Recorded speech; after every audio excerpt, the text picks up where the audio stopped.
Tonight, the major announcement by President Biden moving up his nationwide COVID vaccination deadline by nearly 2 weeks. The president now saying every American adult will be eligible to receive the vaccine by April 19th.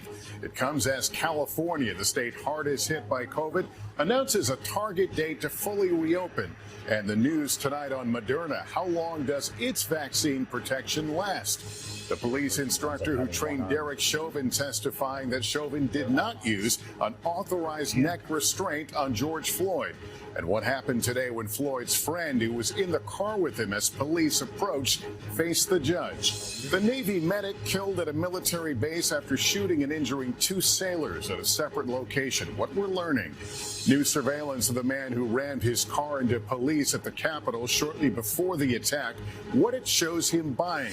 The heartbreaking video, a migrant boy saying he was abandoned near the border, his tearful plea to a patrol agent.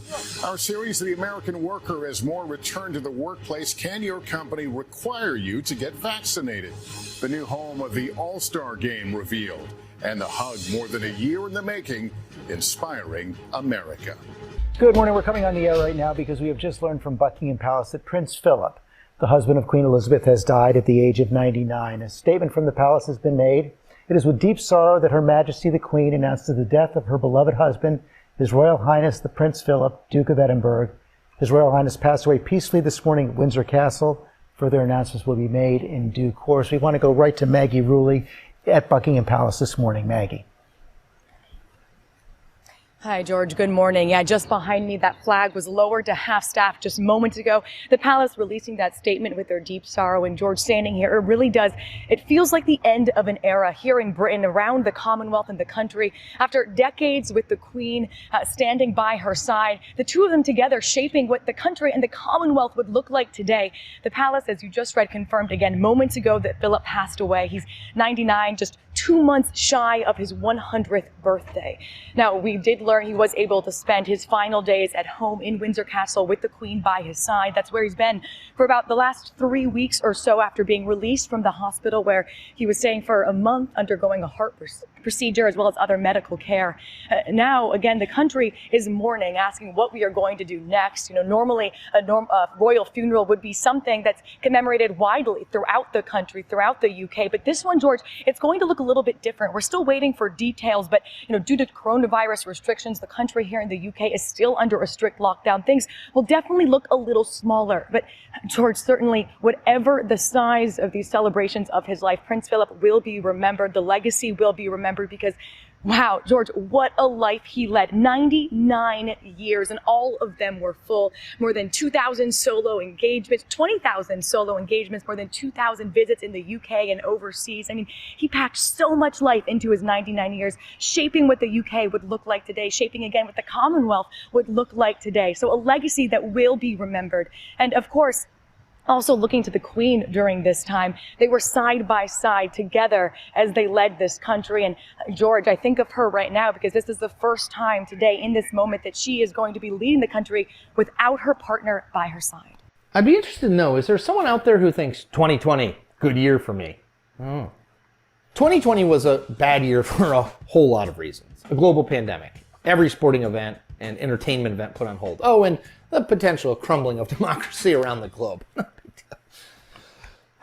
According to a new report from Freedom House, a non-governmental organization that tracks trends in world governments, democracy itself took a major stumble and bumbling in 2020. Quote, as a lethal pandemic, economic and physical insecurity, and violent conflict ravaged the world in 2020, democracy's defenders sustained heavy new losses in their struggle against authoritarian foes, shifting the international balance in favor of tyranny, wrote Sarah Rapucci and Amy Slipowitz in the organization's Freedom in the World 2021 report. They added this: incumbent leaders increasingly use force to crush opponents and settle scores, sometimes in the name of public health, while beleaguered activists, lacking effective international support, faced heavy jail sentences, torture, or murder in many settings.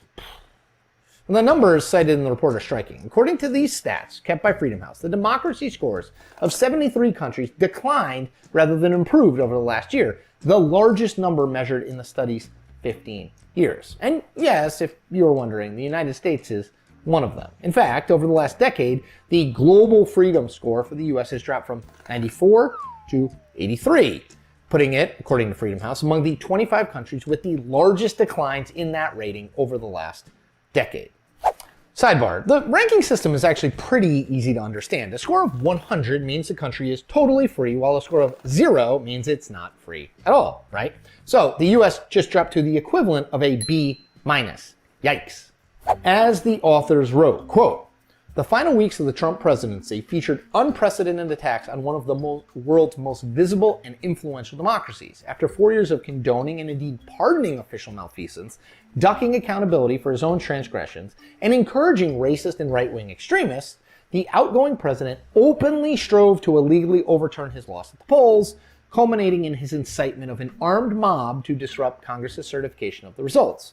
Trump's actions went unchecked by most lawmakers from his own party, with a stunning silence that undermined basic democratic tenets. Only a serious and sustained reform effort can repair the damage done during the Trump era to the perception and reality of basic rights and freedoms in the United States." Now, it's beyond debate that Donald Trump's presidency, capped by the January 6th riot at the U.S. Capitol, revealed for many Americans, myself included, that democracy is a far more tenuous thing here in the United States than we may have previously imagined. In February 2021, following former President Trump's acquittal by the Senate, current President Joe Biden actually nodded to that very reality. Quote, "This sad chapter in our history has reminded us that democracy is fragile," said Biden, "that it must always be defended," end quote. And as the Freedom House report makes clear, the erosion of freedom in the United States isn't just about, well, the United States. Scenes like the ones on January 6th are broadcast literally around the world and actively used by authoritarian leaders to suggest America and its democracy has failed. Quote, "Rulers and propagandists in authoritarian states have always pointed to America's domestic flaws to deflect attention from their own abuses. But the events of the past year will give them ample new fodder for this tactic, and the evidence they cite will remain in the world's collective memory for a long time to come," wrote Rapucci and Slipowitz, adding, "After the Capitol riot, a spokesperson from the Russian Foreign Ministry stated, quote, "The events in Washington show that the U.S. electoral process is archaic, does not meet modern standards, and is prone to violations," end quote. Zimbabwe's president said the incident, quote, "showed that the U.S. has no moral right to punish another nation under the guise of upholding democracy," end quote. Another interesting element of the Freedom House report, how large a role China played in efforts to undermine democracy and individual freedoms in 2020, most notably as it sought to downplay and cover up its role in the COVID-19 pandemic. Quote, "Beijing ramped up its global disinformation and censorship campaign to counter the fallout from its cover-up of the initial coronavirus outbreak, which severely hampered a rapid global response in the pandemic's early days," reports the study, adding, "Its efforts also featured increased meddling in the domestic political discourse of foreign democracies, transnational extensions of rights abuses common in mainland China, and the demolition of Hong Kong's liberties and legal autonomy." Coming up, the American economy delivering higher prices. Federal Reserve officials determined to stand firm as high-yield credit spreads drop below 3%. We begin with the big issue, more fuel for the great inflation debate. I'm Emily Cheng in San Francisco, and this is Bloomberg Technology. Coming up in the next hour, Amazon workers in Alabama vote not to unionize. That is the latest in the historic election, where there are still disputed ballots being counted and accusations of intimidation by Amazon officials. We'll have the latest and Amazon's response. Plus, it is on track to be one of the most successful fund launches ever. We're talking the ARKX Space ETF, which gained more than $500 million in its first 5 days of trading. We'll talk to Renato Leggi of ARK. And the story of WeWork's rise and spectacular fall, including controversy around its founder, Adam Neumann. The story captured in a new documentary that investigates its origins. We'll talk to the filmmaker behind it. All those stories in a moment, but first, U.S. stocks climbing to another record as investors seem to focus on prospects for an economic rebound. Bloomberg's Katie Greifeld and Ed Ludlow have the stories. Katie, let's start with you. Breaking news tonight, the back-to-back mass shootings just as President Biden takes action on gun violence. In Texas, the workplace shooting leaving at least one dead, several injured, the manhunt for the suspect. And in South Carolina, the former NFL player police say killed 5 people, including a doctor, his wife, and their 2 grandchildren. The search for a motive. It comes as President Biden announces 6 executive actions on what he calls an epidemic of gun violence in America. Among them, a crackdown on untraceable ghost guns and a push for red flag laws. Tonight, the fierce backlash from Republicans. Chilling testimony, the medical expert telling the jury George Floyd died from a low level of oxygen, not from drugs or heart problems, as the defense argues. The image, he says, shows Floyd was, quote, literally trying to breathe with his fingers and knuckles under Derek Chauvin's knee. The COVID surge in the Midwest, a growing number of cases in kids and teens, and so-called breakthrough infections. What's your risk of catching COVID after you've been fully vaccinated? Our series, American Worker After COVID, what will your workplace look like? And the golf legend making history at the Masters. Good evening. We're going to begin with breaking news here tonight, just hours after President Biden signed executive actions on new gun restrictions. Yet another apparent mass shooting has occurred, the second in under 24 hours. Late this afternoon, gunfire erupting at a business in Bryan, Texas. Officials say at least 1 person is dead. Several others are critically hurt. It comes after 5 people were shot and killed yesterday by a former NFL player in South Carolina. The president, frustrated by what he calls an epidemic of mass shootings, earlier today saying enough prayers, time for action. We'll tell you about those actions in a moment, but first details on that breaking news from Texas. Morgan Chesky is there. For the last look this week, I will ask your indulgence to talk about something very personal. We are approaching 3 million COVID deaths worldwide, and people have often pointed out that behind these statistics are individual human beings. This week, my mother, Fatma Zakaria, became one of those statistics. She died of complications related to COVID in the Bajaj Hospital in Aurangabad, India.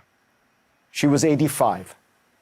If there's a single person most responsible for who I am today and the things that I have achieved in the world, large or small, it's my mother. So I thought I would tell you a little bit about her. We have lived in Bombay. My parents, my grandparents, my children, and I. She was born in 1936 in what was then Bombay, in what was then British India. She grew up in a large, loving family with a father she adored, but who passed away when she was just 8 years old. She went to Isabella Thorburn College in northern India, an American-style liberal arts campus that inculcated a lifelong affection for America and Americans. She became a social worker, working to educate underprivileged children. But soon after marrying my father, and at his urging, she moved into journalism, starting out as a children's columnist. She moved up fast. By the 1970s, she was one of a handful of women with a senior role in the Indian media. It was a man's world, and she had to endure all kinds of double standards. She never complained, just worked harder and kept moving up. She interviewed figures like Margaret Thatcher and Indira Gandhi and wrote a cover story on Islam that became a legendary bestseller. She also wrote a cover story about dropping off my brother, Arshad, at his college, a love letter to American higher education that defends it against all its critics. After decades as a journalist, she returned to her first love and ran the large educational campus that my father and she had set up, tripling the number of students served, which now stands at 17,000. Education is an important medium of social transformation. The benefits of education and training ultimately accrue to multiple sectors of society.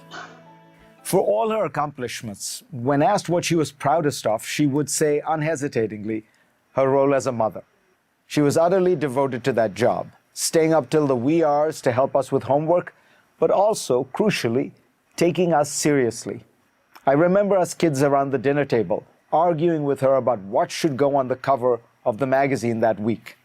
I was probably 10, had strong opinions even then, The greatest sign of her love for her children was that she encouraged all of us to go to America for college, even though she knew that it could well mean that we would end up staying here.